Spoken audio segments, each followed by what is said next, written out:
Beyond Ourselves by Catherine Marshall. Chapter 6. The Prayer of Relinquishment. After the discovery that faith in God can make life an adventure, comes the desire to experiment with prayer. Like most people, I was full of questions, such as why are some agonizingly sincere prayers granted while others are not? Many years later, I still have questions. Mysteries about prayer are always out ahead of present knowledge, luring, beckoning on to further experimentation. But one thing I do know, I learned it through hard experience. It is a way of prayer that has consistently resulted in a glorious answer. Glorious because each time power beyond human reckoning has been released. This is the prayer of relinquishment. I got my first glimpse of it in the fall of 1943. The illness that I have mentioned before in these pages had kept me in bed for many months. A bevy of specialists seemed unable to help. Persistent prayer, using all the faith I could muster, had resulted in nothing. One afternoon, a pamphlet was put in my hand. It was the story of a missionary who had been an invalid for 8 years. Constantly, she had prayed that God would make her well so that she might do His work. Finally, worn out with futile petitions, she prayed, "All right, I give up. If you want me to be an invalid for the rest of my days, that's your business. Anyway, I've discovered that I want you even more than I want health. You decide." The pamphlet said that within 2 weeks, the woman was out of bed completely well. This made no sense to me. It seemed too pat. Yet I could not forget the story. On the morning of September 14th, how can I ever forget the date? I came to the same point of abject acceptance. "I'm tired of asking," was the burden of my prayer. "I'm beaten, finished, God. You decide what you want for me for the rest of my life." Tears flowed. I had no faith as I understood faith. I expected nothing. The gift of my sick self was made with no trace of graciousness. The result was as if windows had opened in heaven, as if some dynamo of heavenly power had begun flowing into me. From that moment, my recovery began. Through this incident and others that followed, some of which I want to tell later, God was trying to teach me something important about prayer. Still, I got only part of the message. I saw that the demanding spirit, "God, I must have thus and so. God, this is what I want you to do for me," is not real prayer and hence receives no answer. I understood that the reason for this is God absolutely refuses to violate our free will, and that therefore, unless self-will is voluntarily given up, even God cannot move to answer prayer. But it was going to take more time and more experience for me to begin to understand the prayer of relinquishment. Part of that understanding has come through the learning of other people's experiences with this type of prayer. It has been exciting to uncover in contemporary life, in the Bible, and scattered through the writings of men in other centuries, the infallible power of this prayer technique. Some years ago, I stumbled across one example in the life of the New England writer Nathaniel Hawthorne. In 1853, Hawthorne had decided to take his family abroad for an extended stay. He wanted a broadening of his horizons, contact with other writers in England and Italy. By then, he was already recognized as a master of the craft of the short story through his twice-told tales, and was famous as the author of the successful novel The Scarlet Letter.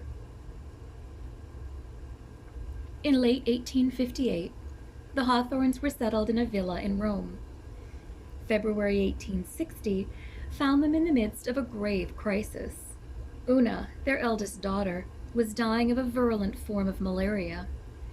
The attending physician, Dr. Franco, had that afternoon warned the distraught parents that unless the young girl's fever abated before morning, she would die. As Sophia Hawthorne sat by her daughter's bed, her thoughts went to her handsome husband in the adjoining room. She could picture him, his troubled eyes, that splendid head with its mop of dark hair, bowed in grief. She recalled what he had said earlier that day. I cannot endure the alternations of hope and fear, and therefore I have settled with myself not to hope at all. But Sophia could not share Nathaniel's hopelessness. Una could not, must not die. This daughter strongly resembled her father, had the finest mind, the most complex character of all the Hawthorne children. Why should a capricious providence demand that they give her up? Moreover, Una had been delirious for several days and had recognized no one. Were she to die this night, there would not even be the solace of farewells. As the night deepened, the young girl ceased her incoherent mutterings and lay so still that she seemed to be in the anteroom of death. The mother went to the window and looked out on the piazza. There was no moonlight. Heavy clouds scudded across a dark and silent sky. I cannot bear this loss. I cannot. Then suddenly, unaccountably, another thought took over. Why should I doubt the goodness of God? Let him take Una, if he sees best. I can give her to him. No, I won't fight against him any more.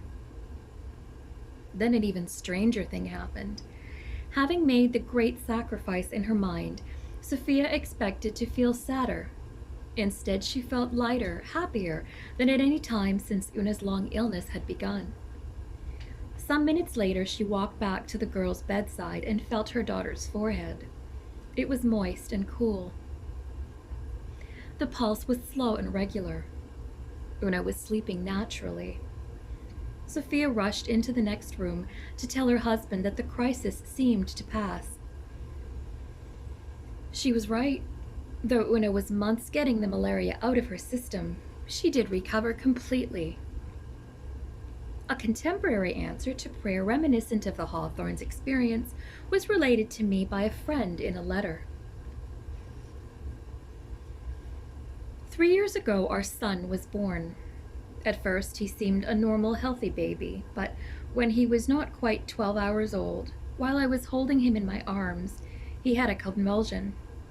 More convulsions followed the next few days. The only explanation the doctors had was that he must have suffered a brain injury of some kind at birth. This only added to my terror. If he lived, perhaps he would be blind, deaf, dumb, or a cripple, or with his mind affected. I've never felt so alone as during the time that followed. I prayed, but I couldn't feel that God cared about me anymore. Why had this had to happen to my baby? I know now that my prayers were not prayers at all, but accusations. I was demanding that God heal my child. Then, out of sheer exhaustion of body and soul, I stopped commanding God and gave in to him completely. I just said, "Take him if that's what you want. Anything you decide will be all right with me. Even if you want him to be a cripple or deaf, then I will just have to learn to accept it and live with it." I put myself and the baby entirely in his hands. From that instant, not only did Larry begin to improve, but suddenly my tears left and my fears went with them. An inexplicable peace filled my heart, and I just knew that Larry would not only live, but would have a normal, useful life. Well, the end of the story is that Larry is now as normal and healthy as any little boy. He is very intelligent, and if he were any more active, well, I'd be the one to be a cripple.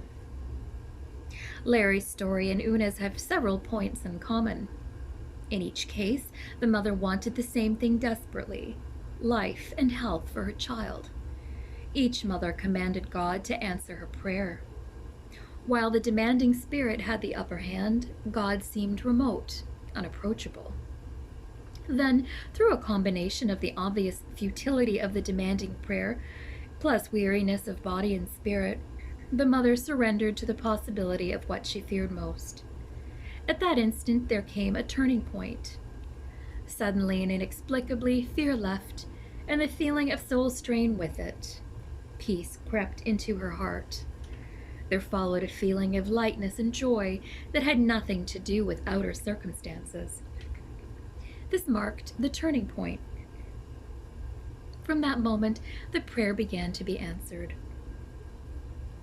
The intriguing question is, what is the spiritual law implicit in this prayer of relinquishment? I think I know at least part of it.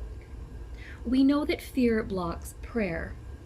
Fear is a barrier erected between us and God so that His power cannot get through to us. So, how does one get rid of fear? This is not easy when the life of someone dear hangs in the balance, or when what we want most in the world seems to be slipping away. At such times, every emotion, every passion is tied up in the dread that what we fear most is about to come upon us. Obviously, only strong measures can deal with such a powerful fear. My experience has been that trying to overcome it by turning one's thoughts to the positive or by repeating affirmations is just not potent enough. It is then that we are squarely up against the law of relinquishment. Was Jesus showing us how to use this law when He said, "Resist not evil"? In God's eyes, fear is evil because it is acting out of a lack of trust in Him. So Jesus is advising, resist not fear.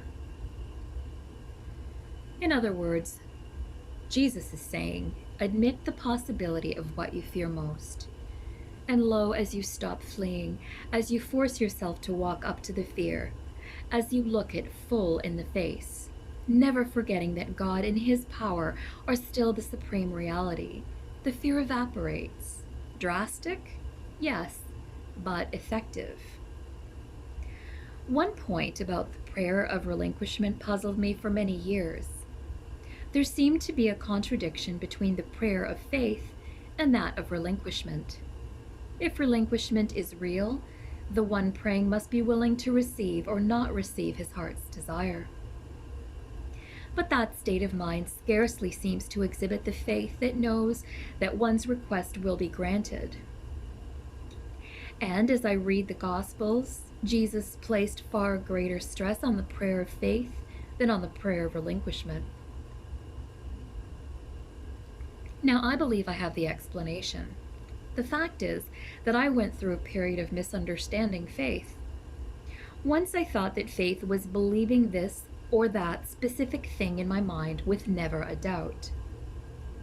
Now I know that faith is nothing more or less than actively trusting God. Peter Marshall liked to illustrate what such active trust means by a homely example. Suppose a child has a broken toy. He brings the toy to his father, saying that he himself has tried to fix it and has failed. He asks his father to do it for him. The father gladly agrees, takes the toy, and begins to work. Now, obviously, the father can do his work most quickly and easily if the child makes no attempt to interfere, but simply sits quietly watching, or even goes about other business, with never a doubt that the toy is being successfully mended. But what do most of God's children do in such a situation? Well, often we stand by offering a lot of meaningless advice and some rather silly criticism. We even get impatient and try to help. and so get our hands in the Father's way, generally hindering the work. Finally, in our desperation, we may even grab the toy out of the Father's hands entirely, saying rather bitterly that we hadn't really thought he could fix it anyway, that we'd given him a chance and he had failed us. Grabbing the toy away is certainly not trust. But what does demonstrate trust is to put the thing or the person one loves best into the Father's hands to do with as he pleases. Thus, faith is by no means absent in the prayer of relinquishment. In fact, this prayer is faith in action.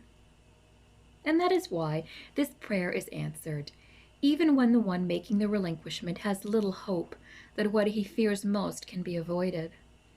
For I have always felt that God is not half so concerned about our having a few negative thoughts as he is concerned with what we do. And the act of placing what we cherish most in his hands is to him the sweet music of the essence of faith. This kind of faith can be used to solve any type of problem.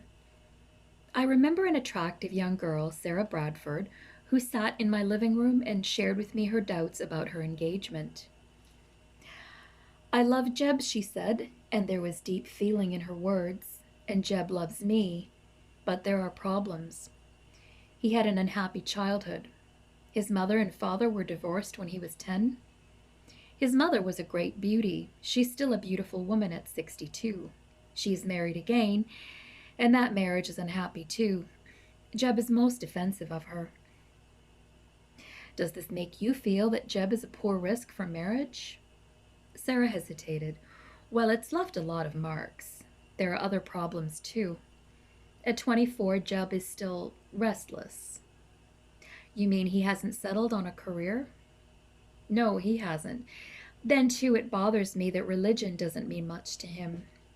Oh, a few times he's gone to church with me, but his heart isn't in it. I don't really want to establish the kind of home in which God will be left out. And then there is his drinking. What should I do? Do all these doubts mean that God is trying to tell me to give Jeb up?"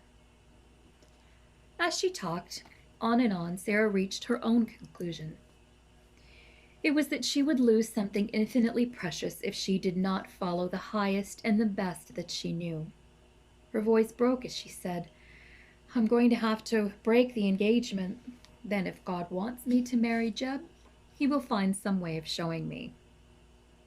Right then, simply and poignantly, she told God her decision. Her prayer was a true relinquishment. She was putting her broken dreams and her now unknown future into God's hands.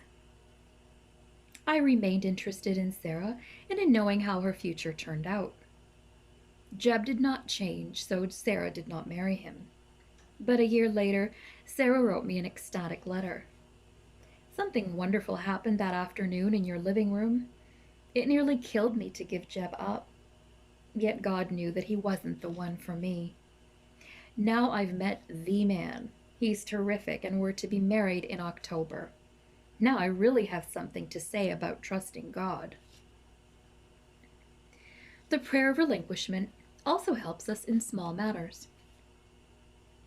A friend confided that she had been suffering from insomnia.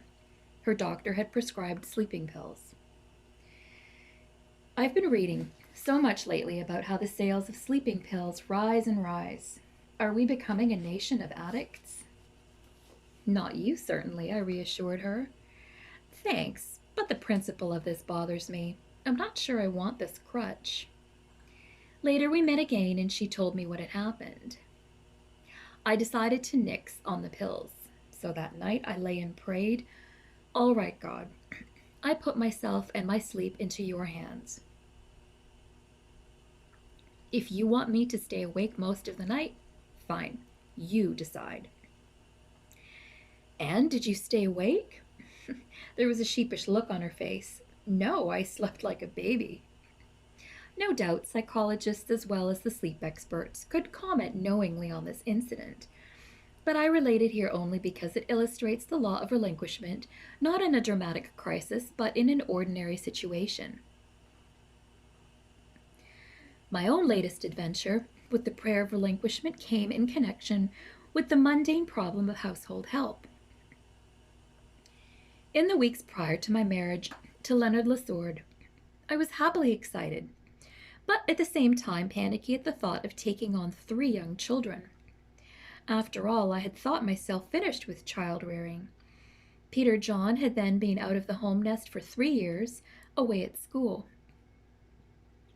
At the same time, I wanted to keep on with my writing. What if I was not adequate to the situation?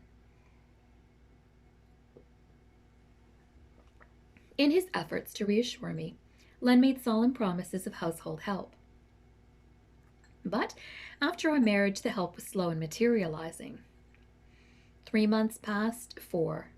One maid stayed for 3 weeks, then decided to go back to her home in North Carolina.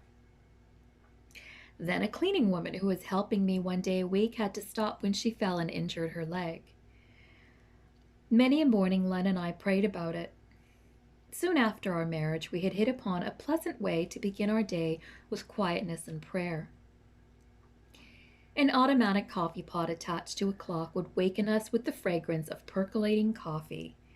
Then we would sit propped up in bed, sipping coffee, reading a portion of scripture together, thinking through the day ahead. One morning I was particularly discouraged.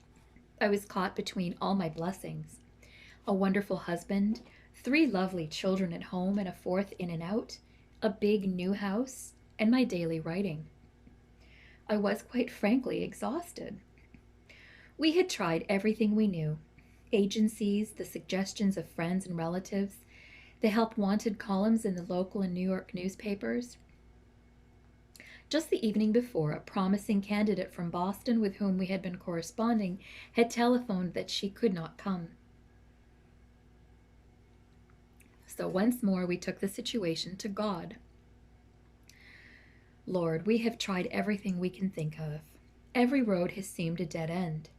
Doors have been so consistently shut in our faces that you must be trying to teach us something. Tell us what it is. There followed the illumination that prayer often brings. In this case, it was not pleasant. I had been trying to dictate the terms of my life to God, what I wanted, help in the home so that I could get on with my writing. A thought stabbed me. What if, for this period of my life, I was supposed to give up the writing? Immediately, this possibility brought tears. Why should I have to relinquish something which I had from the beginning dedicated to God, and something from which I also got such intense satisfaction? Still, it was obvious that our home and the children had to come first. So, knowing that I could get no answer from God until I was willing to surrender the writing, I set myself to the task. At that point, Hannah Whitall Smith's practicable principle of the will came to my rescue. Resolutely, I set my will to accept what had to be accepted. Though my emotions were in stark rebellion, I knew that sooner or later they would fall into line. I plunged into homemaking, completing the furnishing and decorating of the house, meals, laundry, groceries, creating an atmosphere of security for the children who badly needed it. Then I realized that beyond the writing there had been another reason why I had wanted help. It was the haunting fear that I would be physically and emotionally unable to handle all the housework, take care of the children, be a good wife to my husband, all at one time. But now I was learning that I could cope with it. With that knowledge came the self-assurance that washed away all fears. And I would never have the sense of security and confidence if we had started our marriage with domestic help. When the relinquishment was complete, the breakthrough occurred. Unexpectedly, a letter came from Boston. The woman who had refused us before said that she was now available. Lucy Arsenault came to us. Lucy, settled, reliable, a superb cook, a rare person. As always, a loving God had planned so much better than we ever could have. The morning mail frequently holds surprises for me. On one particular morning a few months ago, I noticed that the tissue-thin air mail letter was postmarked Quito, Ecuador. After glancing over the first two paragraphs, I turned to the second sheet to see the signature and gasped. Betty Elliott. Only a few days before, I had been reading about her in Life magazine. Her husband had been one of the 5 missionaries brutally massacred by the Auca Indians on January 8, 1956. I was curious to know why she should be writing to me. I have just spent Christmas alone here in an Auca Indian settlement reading your book, To Live Again. Though my present circumstances could hardly be more remote from those you describe, I responded deeply to much of your message, and I felt I wanted to thank you. Then she went on to tell me what her circumstances were. Betty and her small daughter Valerie, together with Rachel, the sister of Nate Saint, another of the murdered men, are now living in the midst of the South American Auca tribe. The 2 women and the girl are altogether at the mercy of the same men who killed their husband and brother. They have no weapons. There are no other white people within miles of jungle, inaccessible except on foot or by airlift. How did such circumstances come about? God led us here and opened the way through Dayuma, an escaped Auca woman, Betty explains simply. Yet Betty Elliott is a realist. It is possible for us to lose our lives any day. The Aucas are still savages who do not even think killing is wrong. Fear can drive them to kill in a twinkling. What the future holds for Rachel and Valerie and me is God's business. I found my imagination straining as I thought of how the pages I held in my hand had been written. She had penned them seated in the doorway of the palm-thatched hut that Betty calls home. The muddy Tawayanon River flows nearby. Her husband's body, a broken spear still embedded in it, had been found 3 years before floating face down in the same river. And closer, the lush green jungle forever impinges on the natives' clearing. All around her, as she wrote these words, were the short savages. Both men and women go naked except for the vines tied tightly around waists, ankles, and wrists. Valerie nearby chattered animatedly with a pet parrot. I was awed at the evidence of such a love for God as these 2 women were demonstrating. Then my eye fell on the last paragraph of the letter. Your solution to grief is just another way of giving the same answer that God gave me in the first empty days. Accept this. Only in acceptance lies peace, not in forgetting, nor in resignation, nor in busyness. His will is good and acceptable and perfect. So this woman, in the midst of such cruel events, had discovered the secret too. There is a difference between acceptance and resignation. One is positive, the other negative. Acceptance is creative, resignation sterile. Resignation is barren of faith in the love of God. It says, grievous circumstances have come to me. There is no escaping them. I am only one creature, an alien in a vast unknowable creation. I have no heart left even to rebel. So I'll just resign myself to what apparently is the will of God. I'll even try to make a virtue out of patient submission. So resignation lies down quietly in the dust of a universe from which God seems to have fled, and the door of hope swings shut. But turn the coin over. Acceptance says, I trust the goodwill, the love of my God. I'll open my arms and my understanding to what He has allowed to come to me. Since I know that He means to make all things work together for good, I consent to this present situation with hope for what the future will bring. Thus, acceptance leaves the door of hope wide open to God's creative plan. This difference between acceptance and resignation is the key to an understanding of the prayer of relinquishment. Obviously, Betty Elliott's acceptance left the door open to a creative plan daring enough that only God could have conceived it. Can 2 women and a tiny girl succeed in taking Christianity to Stone Age savages where many men have failed? for other men died violently at the hands of the Aucas before the 5 missionaries. In 1942, the Shell Oil Company lost 3 men by Auca spears. In 1943, 8 more. Since then, the tribe has repaid with death any invasion of their territory. So now the world watches while an adventure story unfolds. In the plan that God gave Betty Elliott, I have never seen a better example of the foolishness of God being wiser than men and the weakness of God being stronger than men. To the disciples of Christ, his actions during the last week of his life on earth must have seemed equally nonsensical. Their master had a great following among the common people. His disciples were hoping that he would use this following to overthrow the Roman grip on their little country and move at last to establish his earthly kingdom. Instead, he deliberately set his feet on the path that would lead inescapably to the cross. For let us not mistake it, Christ could have avoided that cross. He did not have to go up to Jerusalem that last time.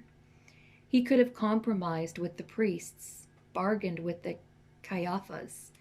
The disciples were probably right in thinking that he could have capitalized on his following, appeased Judas, and set up the beginning of an earthly empire. Later, Pilate would all but beg him to say the right words so that he might release him. Even in the Garden of Gethsemane on the night of betrayal, Christ had plenty of time and opportunity to flee. But he would not flee. Instead, he knelt to pray in the shadowy garden under the gray-green leaves of the olive trees. And in his prayer that night, Jesus gave us for all time the perfect pattern for the prayer of relinquishment. Jesus had been given genuine humanity as well as divinity. Part of that humanity was his free will. He chose to use his free will to leave the decision to his Father as to whether he must die by execution. It was agony, such agony that as he knelt there, he could not have been aware of the beauty all around him. The valley under the brow of the hill was washed in moonlight. Below him the brook Kedron rippled and sang over stones and through rushes. Around him were the myrtle trees, palms, and fig trees that melted into the olive groves. And in the enclosed garden of Gethsemane, all around his prostrate figure, were the leaves and trunks of the olive trees, silvered by filtering moonlight. This was not a world that Christ the man wanted to leave. Was there a moment when he wondered how to pray? About the terrible alternatives before him? If so, in the end, he knew that only one prayer could release the power that was needed to lift a sin-ridden world. Dear Father, all things are possible to you. Please, let me not have to drink this cup. Yet it is not what I want, but what you want. In these words, Jesus deliberately set himself to make his will and God's will the same. The prayer was not answered as the human Jesus wished, yet power has been flowing from his cross ever since. God has given you and me free will too. And the voluntary giving up of our self-will always has a cross at the center of it. It is the hardest thing human beings are called on to do. When we come right down to it, how can we make obedience real, except as we give over that self-will in reference to each of life's episodes as they unfold? That is why it should now not surprise us that at the center of answered prayer lies the law of relinquishment.